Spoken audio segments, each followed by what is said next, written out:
Hello students, welcome to my YouTube channel. मेरा नाम है मयूरी भागवानी। आज की डेट है 9 जनवरी और आज हम 9 जनवरी के द हिंदू न्यूज़पेपर को एनालाइज करने वाले हैं। तो द हिंदू एनालिसिस हम करें 9 जनवरी 2022 का। उससे पहले कुछ चीज़ें मैं आपको बता दूं। आप मुझसे इन 3 प्लेटफॉर्म्स के थ्रू कनेक्ट कर सकते हो।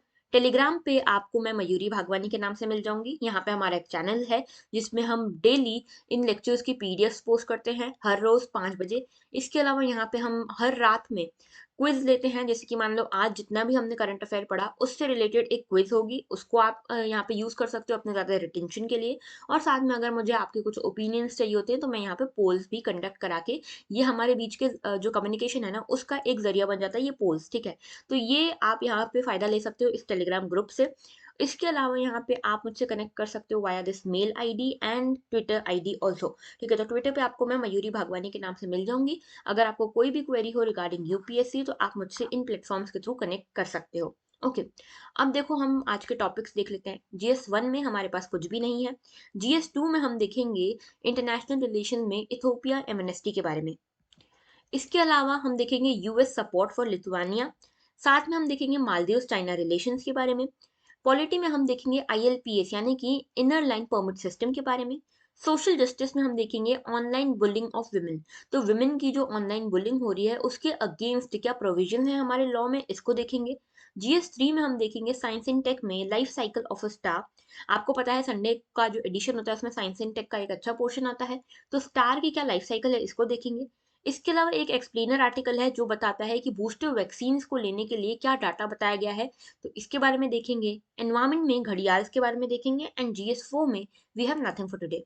शुरुआत करते हैं पहले आर्टिकल के साथ जिसमें ये कहा गया है कि सुप्रीम कोर्ट के पास एक पिटीशन आई। ये पिटीशन थी वेस्ट बंगाल की एक ऑर्गेनाइजेशन जिसका नाम है अमारा बंगाली।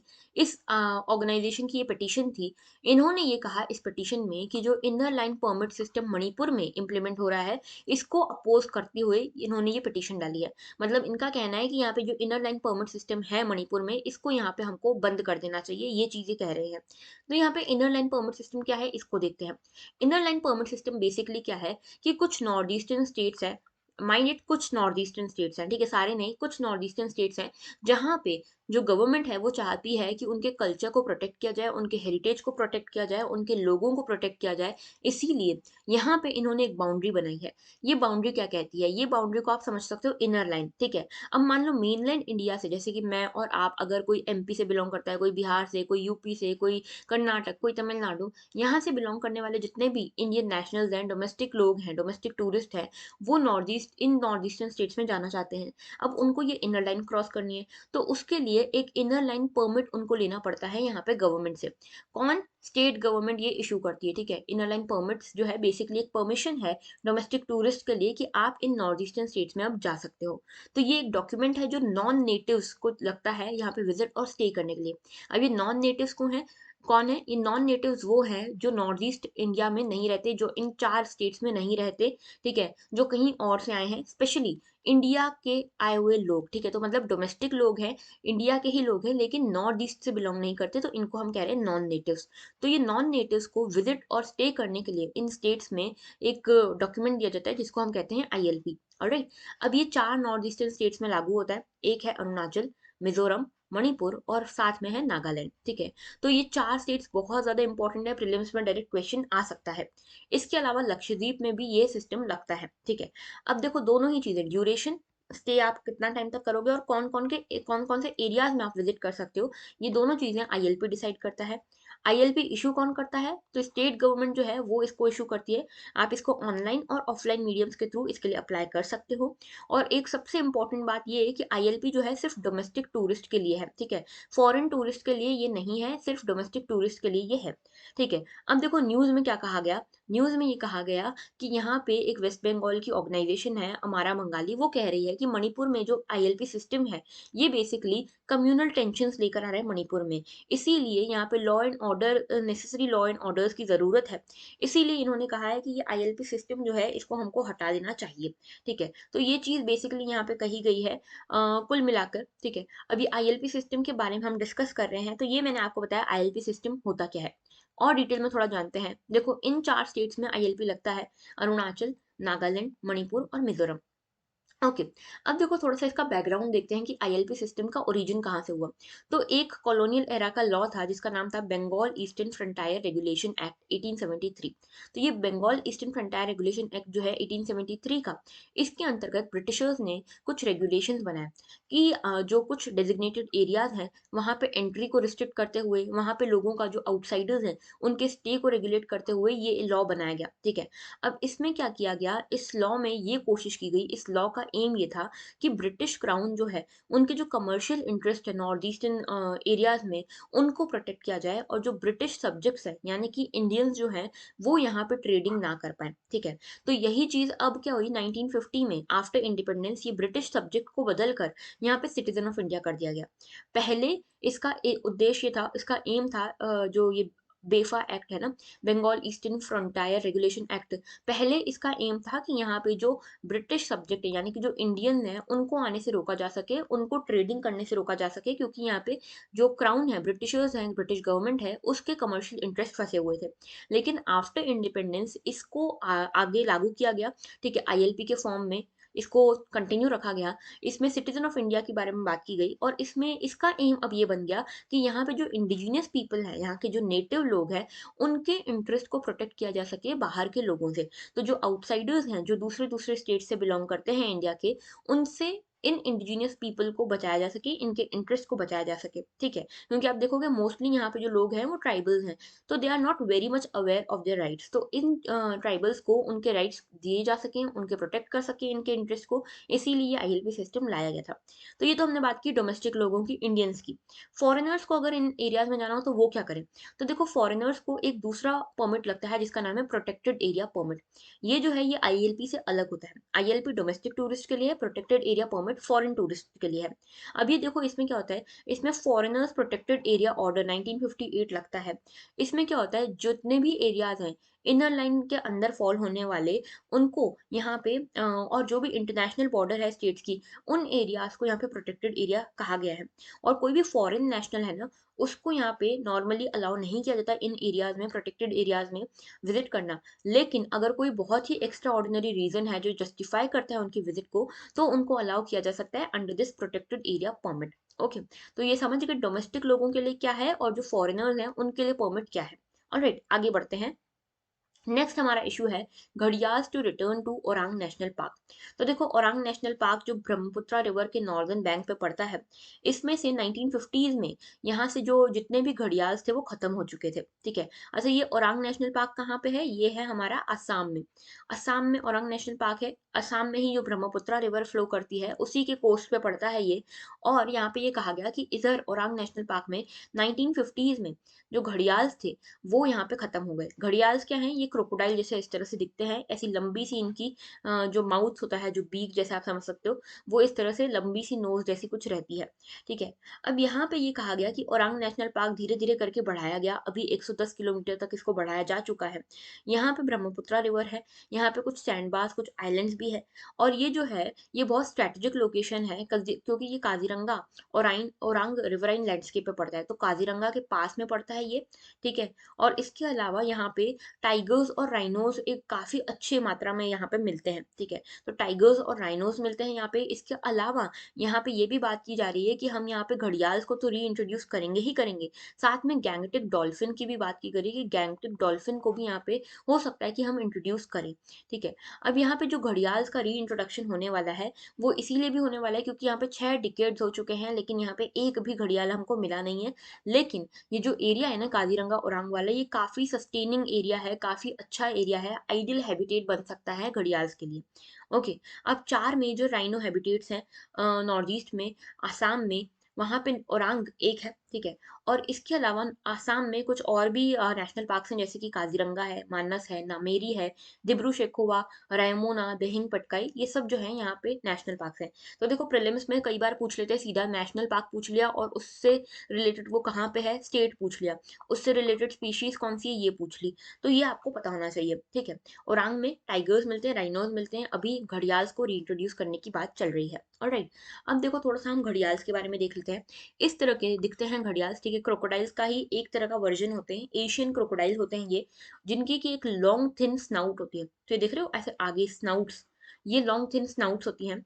बेसिकली इंडिया में 3 तरह के घड़ियाल आपको मिलेंगे, 3 तरह के क्रोकोडाइल्स आपको मिलेंगे। एक है घड़ियाल, एक है मुगेर और एक है सॉल्ट वाटर क्रोकोडाइल। जो घड़ियाल है वो आईयूसीएन रेड लिस्ट में क्रिटिकली एंडेंजर्ड लिस्ट में आता है। देखो जितनी भी स्पीशीज है ना, उनको आईयूसीएन क्या है, एक ऑर्गेनाइजेशन है, एक एनजीओ आप समझ सकते हो, international union for conservation of nature. ये जो ऑर्गेनाइजेशन है ये सभी स्पीशीज को अलग अलग कैटेगरीज में रखती है। टोटल 9 कैटेगरीज हैं। इन 9 कैटेगरीज में उनके कितनी अवेलेबिलिटी है, कितना डेंजर है इस स्पीशी के ऊपर, उसके ऊपर डिपेंड करते हुए ये 9 कैटेगरीज में इनको रखा जाता है। तो घड़ियाल को इसमें क्रिटिकली एंडेंजर्ड कैटेगरी में रखा गया है। मुगेर क्रोकोडाइल को यहाँ पे वल्नरेबल कैटेगरी में रखा गया है और सॉल्ट वाटर क्रोकोडाइल को लीस्ट कंसर्न्ड कैटेगरी में रखा गया है।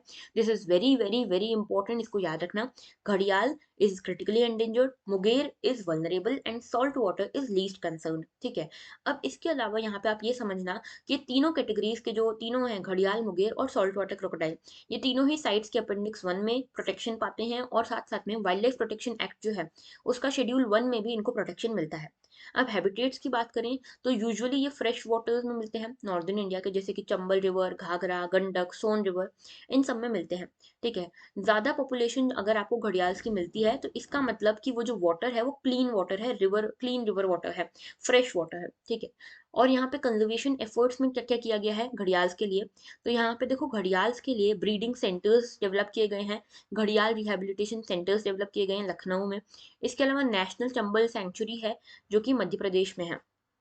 तो यहाँ पे याद रखना घड़ियाल्स हैं कैसे क्रिटिकली एंडेंजर्ड है, साइट्स के अपेंडिक्स 1 में आते हैं, वाइल्ड लाइफ प्रोटेक्शन एक्ट में भी शेड्यूल 1 में आते हैं। इसके अलावा फ्रेश वाटर में मिलते हैं ये, और ये इंडिकेटर हैं एक गुड रिवर सिस्टम का, और इसके लिए एक नेशनल चंबल सेंचुरी भी बनाई गई है चंबल रिवर के पास में मध्य प्रदेश में। ओके, तो ये याद रखना है। आगे बात करते हैं, एक ओरांग नेशनल पार्क की भी हम बात कर लेते हैं। तो ओरांग नेशनल पार्क के बारे में अगर हम बात करें तो इसको राजीव गांधी ओरांग नेशनल पार्क भी कहा जाता है।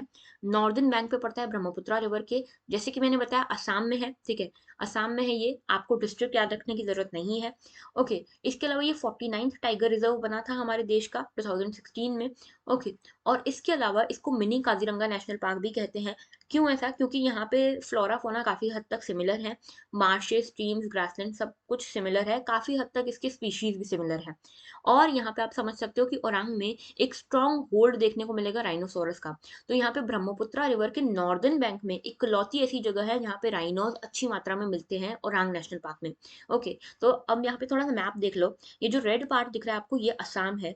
असम में देखो यहाँ पे ये है एक तो मानस नेशनल पार्क, फिर ये देखो ब्रह्मपुत्रा रिवर आपको दिख रही है, ये ब्लू वाली, ये ब्रह्मपुत्रा रिवर के नॉर्दर्न बैंक पे है ओरांग, ऊपर है नामेरी, नीचे है काजीरंगा, इसके ऊपर यहाँ पे देखो दिब्रू शेखोवा है, और यहाँ पे ये वाली जो है ये है Dihing Patkai national park. Okay, इसके अलावा यहाँ पे नागालैंड में आप देख सकते हो नागा हिल्स है। इसके अलावा अरुणाचल प्रदेश में और नागालैंड के बीच में पटकाई बुम हिल्स है। यहाँ पे देख रहे हो मेघालय में, यहाँ पे ये गारो हिल्स है, फिर खासी हिल्स है, फिर ये जयंतिया हिल्स है, ठीक है। तो ये एक मोटा मोटा मैंने आपको लोकेशंस बता दी, आप चाहो तो इसको एटलस में भी जाके देख सकते हो। ओके, आगे बात करते हैं नेक्स्ट इशू की। Ethiopia grants amnesty to opposition leaders. सबसे पहले लोकेशन देखो, यह है हमारा यूरोप, सॉरी ये है हमारा यूरोप, ये है हमारा एशिया, ओके, और ये है हमारा अफ्रीका। अफ्रीका में ये जो आपको दिख रहा है ये वाला पोर्शन, ये है इथियोपिया। ओके, इथियोपिया आप देख पा रहे हो सभी तरफ से लैंडलॉक्ड है, ठीक है। तो ये सबसे इंपॉर्टेंट चीज है कि इथियोपिया लैंडलॉक्ड कंट्री है, ठीक है। ये यहाँ पे देखो ट्रॉपिक ऑफ कैंसर और इक्वेटर के बीच में लाई करता है, इससे दोनों ही यहाँ पे लाइंस पास नहीं होती, ना ट्रॉपिक ऑफ कैंसर ना इक्वेटर। दूसरी चीज ये कि यहाँ पे आपको दिख रही है रेड सी, हालांकि ये रेड सी को टच नहीं करती है, लेकिन रेड सी से इसका काफी अच्छा जो कनेक्शन है वो बनता है। तो रेड सी यहाँ पे आएगी, यहाँ पे है अरेबियन सी, ठीक है, ये है मेडिटेरेनियन सी, ऑलराइट। और यहाँ पे आती है क्या, गल्फ ऑफ एडन। यहाँ पे बीच में आता है एक स्टेट जिसका नाम है बाब अल मंदेब स्टेट, ठीक है, बाब अल मंदेब, ये स्टेट यहाँ पे आता है। इसके बाद यहाँ पे आता है पर्शियन गल्फ। ये वाला स्टेट कौन सा है, पर्शियन गल्फ और ये गल्फ ऑफ ओमान है। यहाँ पे इसके बीच में एक स्टेट आता है, ये कौन सा स्टेट है आप मुझे बताएंगे इन द कमेंट सेक्शन, ठीक है। तो ये आप मुझे बताएंगे इन द कमेंट सेक्शन ये कौन सा स्टेट है। ओके, अब देखो इथियोपिया हम देख रहे हैं, इसके आसपास की हम कंट्रीज भी अभी देखेंगे, आपको मुझे मेजरली लोकेशन इसकी दिखानी थी, ऑलराइट। और अच्छा ये देखो ये वाला जो रीजन है ना, ये हॉर्न जैसा दिख रहा है, इसको हम हॉर्न ऑफ अफ्रीका भी कहते हैं, ऑलराइट। अब देखो हुआ क्या है, इथियोपिया में काफी टाइम से एक अनरेस्ट चल रहा था, अनस्टेबिलिटी चल रही थी, यहाँ पे प्रॉब्लम्स चल रही थी टिग्रे रीजन में। टिग्रे रीजन जो है ये नॉर्दर्न, यहाँ पे ये देखो ये वाला जो रीजन है ना, ये टिग्रे रीजन है। यहाँ पे क्या हुआ कि एक टिग्रे एथनिसिटी है, इसके लिए एक अलग से पार्टी बनी हुई है जिसका नाम है टीपीएलएफ, ठीक है। ये जो है टीपीएलएफ, ये एक ऐसी पार्टी है जो कि यहाँ की गवर्नमेंट को अपोज करती है। यहाँ की गवर्नमेंट में है अबी अहमद, यहाँ के प्राइम मिनिस्टर, ठीक है। इन्होंने क्या किया, अबी अहमद और इनके बीच में कंटिन्यूसली कॉन्फ्लिक्ट चलता रहता है, तो अबी अहमद ने इनको सभी को अरेस्ट करा दिया था। अभी इन सभी जो अपोजिशन लीडर्स हैं, जो ऐसे लोग हैं जो रिबेल कर रहे थे, उनको अभी यहाँ पे एमनेस्टी दी गई है, माफ कर दिया गया है और इनको रिहा कर दिया गया है। कुल मिला के ये बात हुई है, ठीक है। तो अभी हुआ क्या है, इसके बारे में हम थोड़ा सा समझते हैं। तो देखो अबी अहमद जो हैं यहाँ के प्राइम मिनिस्टर, उन्होंने यहाँ पे टिग्रे रीजन के ऊपर वॉर डिक्लेयर कर दी। यहाँ पे क्या हुआ कि जो टीपीएलएफ है, जो टिग्रे लोग जो हैं, इन्होंने एक पार्टी बनाई है अपनी टीपीएलएफ। इन्होंने मिलिट्री बेस पे टिग्रे रीजन पे यहाँ पे अटैक कर दिया। तो देखो है यहाँ पे टीपीएलएफ जो है ये बेसिकली यहाँ की एक एथनिसिटी को दिखाती हुई पॉलिटिकल पार्टी है। इन्होंने गवर्नमेंट के अपोजिशन में जाते हुए यहाँ का जो मिलिट्री बेस है उसके ऊपर अटैक कर दिया। अब मिलिट्री बेस गवर्नमेंट को दर्शाता है, तो उसके ऊपर अटैक कर दिया।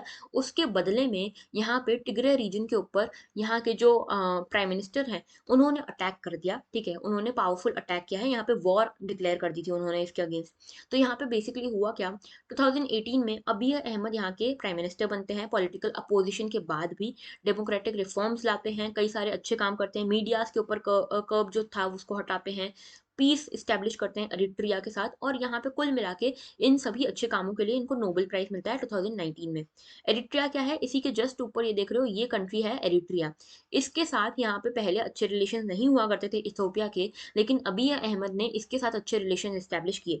इससे टिग्रे रीजन के जो लोग थे, टीपीएलएफ जो है, इसको काफी दिक्कत होने लगी, क्योंकि इनका मानना है कि ये हमारे एरिट्रिया जो है ये हमारा कट्टर दुश्मन है, ठीक है। तो आपने इनके साथ अच्छे रिलेशन कैसे इस्टेब्लिश कर लिए। दूसरी चीज ये है कि यहाँ पे टीपीएलएफ के कुछ जो सीनियर ऑफिशियल्स थे, उनको भी यहाँ से हटा दिया गया गवर्नमेंट पोजीशन से। और अभी यहाँ पे जो अबी अहमद है, वो सारी पावर्स अपने हाथ में कॉन्सेंट्रेट करना चाहते थे। इसके बाद क्या हुआ कि फेडरल गवर्नमेंट्स जो थी, छोटे छोटे स्टेट्स की, छोटे छोटे प्रोविंसेस की, इन्होंने काफी अपोजिशन किया जो अबी अहमद की गवर्नमेंट है उनका, ये कहते हुए कि आपने इलेक्शंस को पोस्टपोन किया पेंडेमिक का नाम लेते हुए, लेकिन यहाँ पे बेसिकली आप पावर को होल्ड करके रखना चाहते हो, आप दूसरों के यहाँ पे हाथ में आने नहीं देना चाहते। तो इसके कारण टेंशन बढ़ते गए और इसके लिए मिलिट्री अटैक हो गया टिग्रे रीजन में। इसके बाद वॉर छेड़ दी थी इन्होंने यहाँ पे, ठीक है। अब फाइनली इसके जो लोग थे यहाँ पे, जो लीडर्स थे, रिबेलियस लीडर्स, उनको रिहा किया गया है। तो ये टिग्रे रीजन याद रखना, इथोपिया याद रखना, यहाँ पे एक अलमाता है ये याद रखना, ये एक छोटी सी कंट्री आपको दिख रही होगी, ये जिबूती है, ठीक है, जिबूती, इसको भी याद रखना। और इसके अलावा यहाँ पे है सोमालिया। तो कुल मिला के 4 कंट्रीज जो हैं वो हॉर्न ऑफ अफ्रीका बनाती हैं, एरिट्रिया, इथोपिया, जिबूती और सोमालिया। ऑलराइट, आगे बात करते हैं नेक्स्ट इशू की। US trade chief expresses support for Lithuania. तो अब बेसिकली हुआ क्या है, लिथुआनिया एक यूरोप में एक कंट्री है, लिथुआनिया, ठीक है। वैसे ही यहाँ पे यूरोपियन यूनियन की भी कुछ कंट्री है, ओके। तो इन्होंने क्या किया बेसिकली, यहाँ पे ताइवान, ताइवान जो है, चाइना बोलता है कि ताइवान मेरी टेरिटरी है, ठीक है, ताइवान बोलता है नहीं हम इंडिपेंडेंट है। तो लिथुआनिया और यूरोपियन यूनियन के कुछ कंट्रीज ने क्या किया, इन्होंने बोला कि हम ताइवान में अपनी एम्बेसीज इस्टेब्लिश करेंगे।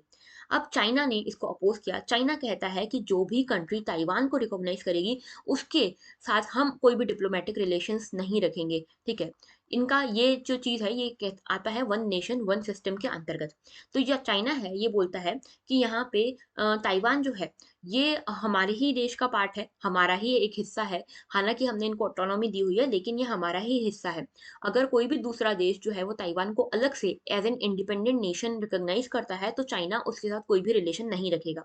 अब क्या हुआ कि लिथुआनिया और यूरोपियन यूनियन के कुछ कंट्रीज ने बोला कि ताइवान में हम अपनी एम्बेसी स्टैब्लिश करेंगे, यानी कि ये ताइवान के अंदर ताइवान को रिकॉग्नाइज कर रहे हैं एज ए इंडिपेंडेंट नेशन। तो चाइना ने इसके लिए क्या किया कि यहाँ पे इकोनॉमिक कोअर्शन लगाना लगा चाइना, ठीक है। इकोनॉमिकली इन कंट्रीज को परेशान करने लगा चाइना, समझ गए। तो यहाँ पे चाइना ने क्या किया कि चाइना ने इन कंट्रीज को परेशान करना स्टार्ट किया, इनके अगेंस्ट इकोनॉमिक कोअर्शन करने लगा, ठीक है। तो यहाँ पे बेसिकली क्या हुआ कि इस तरह से कोअर्शन करने के कारण यहाँ पे ये सारी कंट्रीज जो हैं वो यूएस के पास गई। यूएस ने बोला कि नहीं, हम आपके साथ खड़े हैं इस चीज में, हम आपके अगेंस्ट कोई भी स्टेप नहीं लेने देंगे चाइना को, ठीक है। तो लिथुआनिया अभी काफी प्रेशर में था चाइना के, ठीक है। यहाँ हालांकि ये जो लिथुआनिया है ये तो काफी डेमोक्रेटिकली रूल्ड है और यहाँ पे ताइवान भी डेमोक्रेटिकली रूल्ड है। पर यहाँ पे लिथुआनिया का कहना है कि यहाँ पे हम पे बहुत प्रेशर बना रहा है चाइना कि यहाँ पे आप अपनी एम्बेसी हटाइए, ठीक है। और चाइना ने भी ये कहा है कि यहाँ पे लिथुआनिया जो है, अगर उसने यहाँ पे एम्बेसी बनाई ताइवान में, तो उनके जो डेमोक्रेटिक टाइज हैं वो डाउनग्रेड हो जाएंगे, ठीक है। तो ये पूरा इशू था। अब हम देखते हैं। अच्छा देखो, इसमें जो इकोनॉमिक सैंक्शन है, इकोनॉमिक कोएर्शन है, वो किस चीज़ को लेकर है? वो इस चीज़ को लेकर है कि यहाँ पे लिथुआनियन मेड कंपोनेंट्स को यहाँ पे एक्सपोर्ट किया जाता है, ठीक है? और यहाँ पे लिथुआनियन कार्गोज़ को भी चाइना में एंटर करने से रोक दिया गया है। यहाँ पे जो एक्सपोर्ट किया जाता है लिथुआनिया से चाइना में माल, उसको भी रोक दिया गया है। तो उसके कारण लिथुआनिया को इकोनॉमिक प्रॉब्लम्स हो रही है। ऑलराइट, अब देखो थोड़ा सा हम मैप देख लेते हैं। ये है यूरोप, ठीक है। यूरोप में हम देखो, यहाँ पे लिथुआनिया मैं आपको दिखाती हूँ। ये आपको दिख रहा है, ये छोटा सा कंट्री जो है, ये है एस्टोनिया, ये है लातविया और ये है लिथुआनिया। तो ये लिथुआनिया ये वाली कंट्री है, ठीक है। इसको आपको याद रखना है। ये लिथुआनिया इस रीजन में आती है। यहाँ पे ऊपर जो वाटर बॉडी है, ये है बाल्टिक सी। ओके, इसके अलावा यहाँ पे आप देख सकते हो बेलारूस है, पोलैंड है, जर्मनी है, फ्रांस है, स्पेन है। यहाँ पे आप देख रहे हो बाल्टिक सी है। इसके यहाँ पे ऊपर देख रहे हो, ये है गल्फ ऑफ फिनलैंड की यहाँ पे गल्फ है। गल्फ ऑफ बोथनिया है यहाँ पे, ठीक है। और यहाँ पे देखो, यहाँ पे आप देख रहे हो, ये है नॉर्वे, स्वीडन और यहाँ पे फिनलैंड है, ठीक है। ये है नॉर्थ सी, ठीक है। उसके अलावा ये है बे ऑफ बिस्की।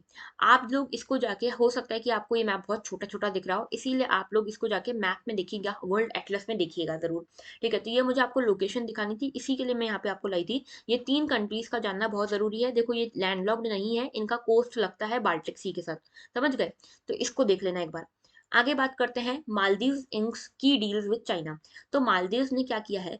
मालदीव्स ने कुछ डील्स साइन की है चाइना के साथ, जो कि इंडिया के लिए एक कंसर्निंग इशू हो गया है। अभी क्या है, मालदीव्स के अच्छे रिलेशन से इंडिया के साथ, अभी जो यहाँ पे गवर्नमेंट है वो इंडिया को सपोर्ट करती है। इन्होंने इंडिया फर्स्ट पॉलिसी भी यहाँ पे ये लेकर आए थे, ठीक है। तो ये पॉलिसी यहाँ पे चल रही हैं। लेकिन साथ में यहाँ पे एक कैंपेन चल रहा है यहाँ इस देश में, जिसमें इस देश के कुछ सेक्शन के लोग जो हैं, कुछ लोग जो हैं, कुछ सेक्शन जो हैं, वो कह रहे हैं इंडिया आउट कैंपेन। वो चाहते हैं कि इंडिया को बाहर निकाला जाए मालदीव से, और जितने भी मालदीव्स में इंडिया ने इन्वेस्टमेंट करे हुए हैं, उनको यहाँ से हटाया जाए, ठीक है। तो यहाँ पे इनका कंसर्न ये है कि जो इंडिया जो है यहाँ पे मिलिट्री इक्विपमेंट्स, यहाँ पे जो मिलिट्री बेसिस है, उनमें यहाँ पे इन्वेस्टमेंट कर रहा है, तो हमारी सॉवरेनिटी के ऊपर क्वेश्चन आ सकता है। इसीलिए यहाँ के कुछ सेक्शन के लोग जो हैं वो इंडिया आउट कैंपेन के नारे दे रहे हैं। ऐसे में मालदीव्स के चाइना के साथ रिलेशन अच्छे होना एक इंडिया के लिए कंसर्निंग इशू है। अब यहाँ पे क्या डील्स क्या क्या साइन हुई है, पहले ये देखते हैं। तो देखो, यहाँ पे एक डील जो साइन हुई है वो ये कि वीजा फ्री एंट्री मिलेगी मालदीव्स के लोगों को चाइना में, पहली चीज तो ये। दूसरी चीज ये कि यहाँ पे जो चाइना के जो फॉरेन मिनिस्टर हैं चाइना के, जो मिस्टर वांग हैं, वो यहाँ गए, वो यहाँ पे अभी बहुत सारे इंडियन ओशन रीजन के कंट्रीज को यहाँ पे जाने वाले हैं। एरिट्रिया में जाने वाले हैं, केन्या में, कोमोरोस, मालदीव, श्रीलंका। तो बेसिकली इनका एम है इंडियन ओशन की जो कंट्रीज हैं उनको यहाँ पे कवर करना। अब आपको मैंने एक बार बताया भी था कि ये मान लो इंडिया है, ठीक है। इंडिया के नीचे आता है इंडियन ओशन। इंडियन ओशन में के आसपास जो कंट्रीज हैं, वहां पे चाइना अपने कुछ कुछ बेसिस डेवलप कर रहा है, सो दैट वो इंडिया को एनसर्कल कर सके, घेर सके। इसको कहते हैं string of pearls policy China की। तो यहाँ पे स्ट्रिंग ऑफ पर्ल्स को स्ट्रेंथन करने का ही एक नजरिया देखा जा रहा है कि यहाँ पे चाइना बेसिकली इंडियन ओशन के जो कंट्रीज हैं, मालदीव हो गया, श्रीलंका हो गया, केन्या हो गया, कोमोरोस, एरिट्रिया, इनके साथ अच्छे रिलेशन निभा के इंडिया के अगेंस्ट इनको करके इंडिया को घेरना चाहता है, ये यहाँ पे एक्सपर्ट्स का मानना है। ओके, अब यहाँ पे 50 ईयर्स भी कंप्लीट हो रहे हैं मालदीव्स और चाइना को, तो इसलिए यहाँ पे एक लोगो भी ये अपना जनरेट करेंगे। और ये कहा है कि हम सोशल हाउसिंग में, कैपेसिटी बिल्डिंग में एक दूसरे के साथ यहाँ पे कोऑर्डिनेट भी करेंगे। यहाँ पे एक इकोनॉमिक और टेक्निकल कोऑपरेशन बनाने की बात की गई है। साथ में एक लेटर ऑफ एक्सचेंज भी दिया जा रहा है, जिसमें चाइना मालदीव फ्रेंडशिप ब्रिज बनाने की बात की गई है। ऑलराइट, ये जो ब्रिज होगा ये माले को कनेक्ट करेगा, हुल माले जो आइलैंड है उसके साथ। ऑलराइट, यहाँ पे 200 मिलियन चाइनीज असिस्टेंस भी दिया जाएगा मालदीव्स को। और साथ में यहाँ पे सी वाटर डिसैलिनेशन प्लांट भी लगाएगा चाइना यहाँ पे मालदीव्स में, ठीक है। ऐसे में इंडिया के लिए थोड़ा सा कंसर्निंग इशू है, क्योंकि इंडिया फर्स्ट पॉलिसी तो यहाँ पे चल रही है इनकी, मालदीव्स की फॉरेन पॉलिसी इंडिया फर्स्ट है। लेकिन यहाँ पे ये कैंपेन भी चल रहा है, इंडिया आउट कैंपेन। इसके साथ साथ यहाँ पे इंडिया ने कमिट किया है यहाँ पे $1.4 बिलियन की हेल्प देने का, डेवलपमेंट करने का इस आइलैंड नेशन में, जो कि लगभग 5.5 लाख लोगों को सपोर्ट करेगा। ओके, तो ये पूरा इशू था, ये मैंने आपको डिटेल में बता दिया, बहुत बड़ा नहीं है, लेकिन आपको इंटरनेशनल रिलेशन में क्या डेवलपमेंट चल रही है ये आपको पता होना चाहिए। ऑलराइट, नेक्स्ट इशू की तरफ आते हैं। ये साइंस इन टेक का एक इशू है, डेथ ऑफ अ जाइंट। तो देखो यहाँ पे बेसिकली न्यूज़ क्या है कि एस्ट्रोनॉमर्स ने एक एक्सप्लोसिव डेथ देखी है रेड सुपर जाइंट की, और ये अब सुपरनोवा बनने वाला है। ठीक है, तो अब देखो यहाँ पे लाइफ साइकिल आपको पता होनी चाहिए स्टार की। सबसे पहले एक होता है स्टेलर नेब्यूला। अगर वो एवरेज स्टार है यानी कि साइज और मास में कम है तो उसको हम एवरेज स्टार कहेंगे, अगर वो काफी ज्यादा है मास में उसको हम मैसिव स्टार कहेंगे। तो ये एवरेज स्टार है। एवरेज स्टार आगे बढ़ने के बाद बनता है रेड जाइंट। रेड जाइंट आगे बढ़ने के बाद बनता है प्लेनेटरी नेब्यूला, और ये पूरी तरह से जब इसकी डेथ होने लगती है तो बनता है ये व्हाइट ड्वार्फ। वैसे ही मैसिव स्टार जब आगे बढ़ता है तो ये बनता है रेड सुपर जाइंट। फिर आगे बढ़ के ये बनता है सुपरनोवा, और उसके बाद ये न्यूट्रॉन स्टार या फिर ब्लैक होल बन सकता है। ओके, अब इसका थोड़ा और डिटेल में जाते हैं। देखो ये जो स्टेलर नेब्यूला है, ये जो है ये पहले आगे बढ़ता है। ये पहले जो है ये स्टार जैसा लगता है, ये प्रोटो स्टार है, ये स्टार जैसा लगता है लेकिन स्टार नहीं है, क्योंकि इसके पास अभी भी कोर में उतना इनफ मटेरियल नहीं है, उतना हॉट नहीं है ये कि यहाँ पे फ्यूजन हो सके और इसके अंदर एनर्जी जनरेट हो सके। धीरे धीरे इसके अंदर हीट बढ़ती है और ये स्मॉल स्टार बनता है। ठीक है, स्मॉल स्टार बनने के बाद ये रेड जाइंट बनता है जब फ्यूजन की जो प्रोसेस है इसके अंदर वो तेजी से होती है। देखो फ्यूजन क्या होता है, जब हाइड्रोजन और हाइड्रोजन के एलिमेंट्स मिलके यहाँ पे हीलियम बनाने लगे। ठीक है, तो इसके फ्यूजन के कारण यहाँ पे ये स्टार में एनर्जी जनरेट होती है। तो जैसे ही ये स्टार में एनर्जी जनरेट होने लगती है कोर में इसके, तब जाके हाइड्रोजन हीलियम में कन्वर्ट होने लगता है, और इसके बाहर भी एनर्जी रिलीज होने लगती है, एक्सपांड होने लगता है स्टार, और इस तरह से रेड जायंट बनता है। ठीक है, इसके बाद यहाँ पे प्लेनेटरी नेब्यूला बनता है। कैसे? जैसे ही ये रेड जायंट में जो फ्यूल है वो खत्म होने लगता है तो यहाँ पे जो स्टार है वो कोलैप्स होने लगता है। इसकी ग्रेविटी के इन्फ्लुएंस में जो आउटर लेयर्स है इसकी वो बाहर इस तरह से एक्सपांड होने लगती हैं। ठीक है, वास्टनेस बढ़ने लगती है इसकी स्पेस में। इसको हम कहते हैं प्लेनेटरी नेब्यूला। ठीक है, इसके बाद जो भी रिमेन्स हैं स्टार्स के, वो यहाँ पे जब फ्यूल उसमें खत्म हो जाता है वो डीजनरेट करने लगता है और बहुत हाई डेंसिटी का एक मैटर बन जाता है। ठीक है, ये बनता है व्हाइट ड्वार्फ।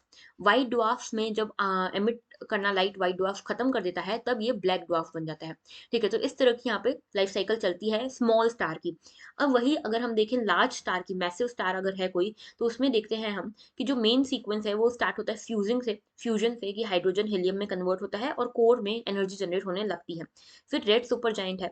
यहाँ पे क्या होता है कि यहाँ पे काफी हॉट हो जाता है ये, यहाँ पे ज्यादा से ज्यादा हीलियम बनने लगती है, और यहाँ पे ये हीलियम इनफैक्ट कभी कभी कार्बन में भी कन्वर्ट होने लगती है। इसके साथ क्या होता है कि जैसे जैसे रेड जाइंट स्टार कंडेंस होता है वैसे वैसे ये ज्यादा हीटअप होता है, वैसे वैसे ज्यादा हाइड्रोजन इसमें बर्न होता है, और वैसे वैसे ये बाहर की तरफ एक्सपांड करने लगता है इस तरह से। ओके, धीरे धीरे इसका फ्यूल खत्म होने लगता है तो यहाँ पे इसकी डेथ होने लगती है, और इस डेथ को हम सुपरनोवा कहते हैं। इस सुपरनोवा को दो चीजें ट्रिगर करती है। एक तो जब इसमें न्यूक्लियर फ्यूजन वापस से रीइग्नाइट हो जाए तब ये ट्रिगर होता है, और दूसरा जब ये ग्रेविटेशनल कोलैप्स हो जाए इस मैसिव स्टार का, तो कोलैप्स हो जाए यानी कि फट जाए एक तरह से, उसको हम कहते हैं सुपरनोवा। ठीक है, अब सुपरनोवा के बाद दो चीजें बन सकती है, एक बनता है न्यूट्रॉन स्टार और एक बनता है ब्लैक होल। न्यूट्रॉन स्टार में क्या होता है कि जब प्रोटॉन्स और इलेक्ट्रॉन्स बच जाते हैं सुपरनोवा के बाद भी, अब इस बचने के बाद जब जब ये कंबाइन होते हैं एक साथ तो ये एक डेंस न्यूट्रॉन स्टार बनाते हैं, ये वाला। और अब कई बार क्या होता है कि ये जो सुपरनोवा है ये बहुत सिग्निफिकेंट होता है, बहुत बड़ा होता है, और इसकी ग्रेविटी इतनी तेज होती है, इतनी स्ट्रांग होती है कि ये न्यूट्रॉन स्टार जो है बन के बहुत ज्यादा तेजी से श्रिंक करता है, और श्रिंक होने के कारण ये ब्लैक होल बना देता है जिसमें से लाइट भी एस्केप नहीं कर पाती, जो बिल्कुल नहीं दिखता है। ठीक है, तो इस तरह की लाइफ साइकिल होती है, ये याद रखना। स्टेलर नेब्यूला होता है, छोटा स्टार बनता है, छोटा स्टार से रेड जाइंट बनता है, रेड जाइंट से यहाँ पे प्लेनेटरी नेब्यूला बनता है, और उसके बाद व्हाइट ड्वार्फ बनता है। यहाँ पे नेब्यूला होता है, लार्जर स्टार होता है, मैसिव स्टार होता है, रेड सुपर जाइंट बनता है, नेब्यूला की जगह यहाँ पे सुपरनोवा बनता है, और उसके बाद यहाँ पे न्यूट्रॉन स्टार या फिर ब्लैक होल बनता है। ऑलराइट, आगे बढ़ते हैं। नेक्स्ट हमारा इशू है does data support booster dose for same vaccine. तो यहाँ पे क्वेश्चन ये पूछा गया है कि यहाँ पे 10 तारीख से बूस्टर वैक्सीन डोसेस शुरू होने हैं। प्रिकॉशनरी डोसेस हैं, ये 60 ईयर्स के ज़्यादा जो लोग हैं उनको लगेंगे। उनके लिए ये कहा गया है, गवर्नमेंट ने कहा है कि जितने जो उनको पहले 2 डोसेस लगे ना जिस भी कंपनी के, कोविशील्ड या कोवैक्सीन, उसी के बूस्टर डोज यहाँ पे इनको लगने चाहिए। ऐसा नहीं कि कोविशील्ड के 2 डोज लगे हैं उसके ऊपर आपने कोवैक्सीन का बूस्टर डोज लगा दिया, ऐसा नहीं करना है। ठीक है, यहाँ पे हेट्रोजेनस बूस्टिंग नहीं करनी है, होमोजेनस बूस्टिंग करनी है। हेट्रोजेनस बूस्टिंग इसीलिए नहीं करनी क्योंकि ये एविडेंसेस हैं कि हेट्रोजेनस बूस्टिंग उतनी ज़्यादा यहाँ पे कारगर, उतनी ज़्यादा इफेक्टिव नहीं है जितनी होमोजेनस बूस्टिंग है। होमोजेनस बूस्टिंग का मतलब कि सारे डोसेस एक जैसे होने चाहिए। ओके, तो यहाँ पे ये हमने देखा कि कोविशील्ड या कोवैक्सीन जो भी आपको लगा है, दोनों के सिम्पटम्स जो है, दोनों के कारण जो भी आपको बचाव दे पा रही है दोनों वैक्सीन्स, वो दे तो पा रही है, लेकिन ओमिक्रॉन से आपको बचा नहीं पा रही ज़्यादा। इसमें आपका मेन वैक्सीन्स का उस समय भी यही कहा गया था कि वैक्सीन आपको बचाएगी नहीं वायरस से, लेकिन इस वायरस को सीवियर होने से आपकी बॉडी में रोकेगी, आपकी डेथ नहीं होने देगी, ठीक है? इसकी सीवियरिटी नहीं बढ़ने देगी और इसका ट्रांसमिशन रोकेगी, ठीक है? तो ये काम होगा वैक्सीन का। अब यही चीज़ यहाँ पे कही गई है कि यहाँ पे बूस्टर डोज़ और हमारी जो इम्यूनिटी पावर है, उसको बढ़ाएगा, ठीक है? तो कुल मिला के डब्ल्यूएचओ ने कहा है कि फुल वैक्सीनेशन वो होगा जिसमें 4 वैक्सीन्स को इन्होंने शामिल किया है, एस्ट्राज़ेनेका, फाइज़र, मॉडर्ना और जॉनसन एंड जॉनसन। इन्होंने कहा है ये 4 वैक्सीन भी इसकी जो सीवियरिटी है, जो इसका इफेक्टिवनेस है, वो भी 8% कम हो गया है धीरे-धीरे। तो ऐसे वैक्सीन इफेक्टिवनेस जो है वो कम होती जाएगी ओवर द टाइम। ऑलराइट। दूसरी चीज़ इसमें ये कही गई है कि जो थर्ड डोज़ होगा, वो 39 वीक्स से लेकर 9 मंथ्स में आपको कंप्लीट करना है। तो 9 मंथ्स या फिर 39 वीक्स के अंदर-अंदर आपको सेकंड डोज़ लेना है, ठीक है? अब इसमें भी ये कहा गया है कि कोविशील्ड जो है वो 6 महीने के अंदर अपना थर्ड डोज़ देगा, ठीक है? सेकंड डोज़ के 6 महीने के बाद आप थर्ड डोज़ ले सकते हो इसका, और सेम चीज़ आप कोवैक्सीन के साथ भी कर सकते हो। तो बेसिकली यहाँ पे जो इम्यूनोजेनिसिटी कम हो रही है हमारी बढ़ते टाइम के साथ, उसको रोकने का काम करेगी ये थर्ड डोज़ जो है वैक्सीन जो है।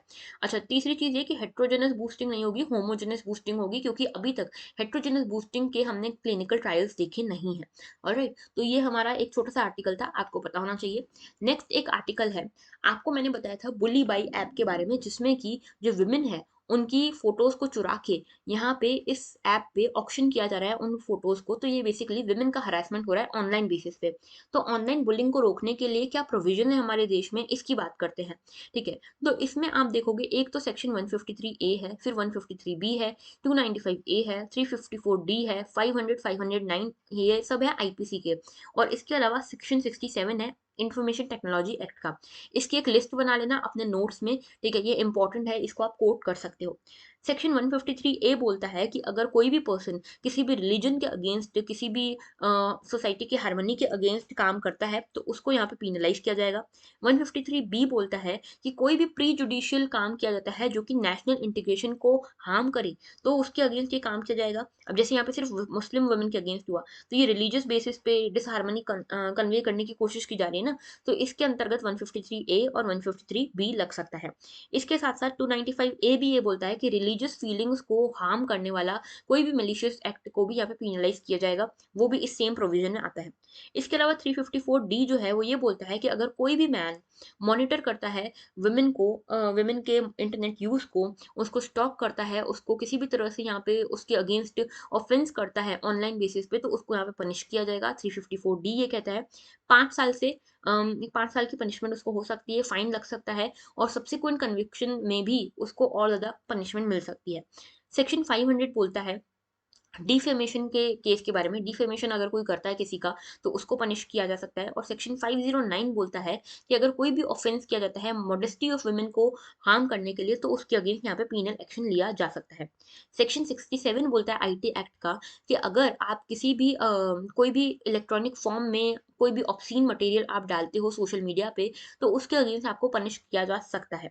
ओके, तो यहाँ पे 3 साल का पनिशमेंट हो सकता है, 5 लाख तक की आपको फाइन भरना पड़ सकता है।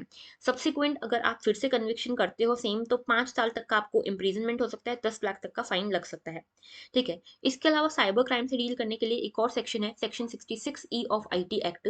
ये कहता है कि प्राइवेसी का वायलेशन अगर कोई होता है, उसके लिए पनिशमेंट है।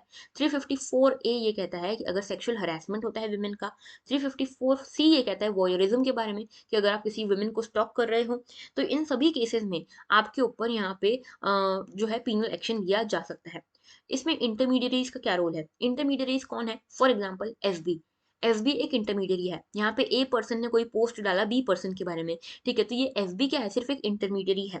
तो यहाँ पे इंटरमीडिएरी का कोई रिस्पॉन्सिबिलिटी नहीं बनती। हाँ, ये है कि गवर्नमेंट अगर बोलती है एसबी को कि आप ये पोस्ट हटाइए, तो फिर एसबी को हटाना पड़ेगा। गवर्नमेंट एसबी रिस्पॉन्सिबल नहीं होगी कि ए ने क्या पोस्ट डाला है, ठीक है? हाँ, ये रिस्पॉन्सिबल होगी कि अगर गवर्नमेंट ने आपको ये पोस्ट हटाने को बोला, फिर भी आपने नहीं हटाया, तो यहाँ पे इंटरमीडिएरी रिस्पॉन्सिबल होगी, ठीक है? इसके अलावा कुछ एडिशनल स्टेप्स लिए गए हैं, जैसे मिनिस्ट्री ऑफ इलेक्ट्रॉनिक्स ने यहाँ पे आईटी रूल्स लेके आया 2021 के, ठीक है। इसके अलावा यहाँ पे ग्रीवेंस रिड्रेसल मैकेनिज्म लेकर आए हैं।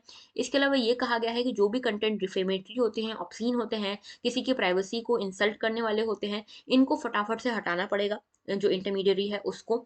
यहाँ पे जो भी डायरेक्शंस मिलते हैं इंटरमीडियरी को, उसको यहाँ पे फॉलो करना पड़ेगा इसको। और विद इन 24 आवर्स यहाँ पे रिसिप्ट हो जानी चाहिए कंप्लेंट फॉर्म की। और यहाँ पे जो भी इंडिविजुअल ऑफेंसिव कंटेंट लेकर आता है, उसके अगेंस्ट जो भी रीजनेबल एक्शन है वो लिया जाना चाहिए विद इन 24 आवर्स। तो ये पूरा एक आर्टिकल था जिसमें बहुत अच्छी अच्छी इन्फॉर्मेशन आपको हमको मिली यहाँ पे, ठीक है, about the section of IPC and IT act, ठीक है। तो इनको नोट जरूर कर लेना।